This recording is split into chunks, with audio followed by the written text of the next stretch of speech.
The way procedural terrains are handled in View 7 when using the world mapping modes have greatly changed, and also been greatly improved.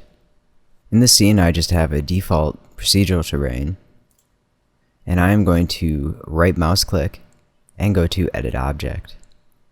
In the Procedural tab of the Terrain Editor, I'm going to set our mapping mode from Object Parametric, which is the default, to World. I'm also going to choose No for the option of whether or not I'd like this function modified to match its current size. I'm going to turn off zero edges so we have no manipulation of the fractal generating our terrain, and I'm also going to just increase our scale so we don't have to make too many modifications to the fractal itself. And now I'm going to click OK. Now if you run into the display error I'm currently getting, where we see these spikes shooting up, normally it can be fixed by opening the terrain editor, letting the terrain refresh, and sometimes improving the pixel quality of the preview, where we were at 256 by 256 before, and now I've increased it to 512 by 512. In View 6, moving our terrain with the world mapping mode on would not only move the terrain object through the fractal generating the terrain on the X and the Y, but also on the Z axis. In View 7 this has been changed.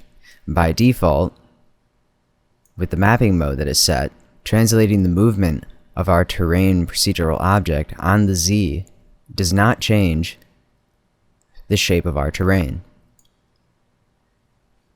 Scaling our terrain, even though we have all axes selected, will also only scale the X and the Y.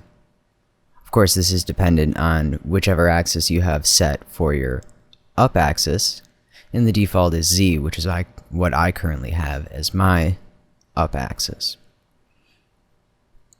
This makes it a lot easier to scale your world terrains without losing any definition. If you realize your terrain isn't quite large enough, using the scale option to increase its size will not change any existing landscape features you have, just add to them. If you then want to modify the Z-axis or the up and down scale of your terrain, you can then go in there and select that Z and scale it up. So as we move along the Y, we are moving through our fractal, and in this case we are adding our terrain to the right or to the left, and moving it along the X.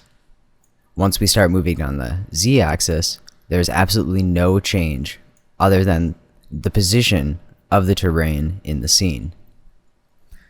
Now if you want to go back to the View 6 default, which was to have our terrain travel through the procedural and generate its height, then you can go into the Procedural tab, Edit Function, and instead of using the default position input node, you can right mouse click, add input node, and add in the position options.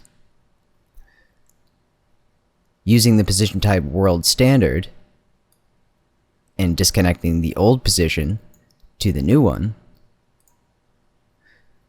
this will change the way the terrain is handled in the scene. We can see that the terrain shape has already changed, and now when I move the terrain up on the Z-axis, we can see it moving through our procedural.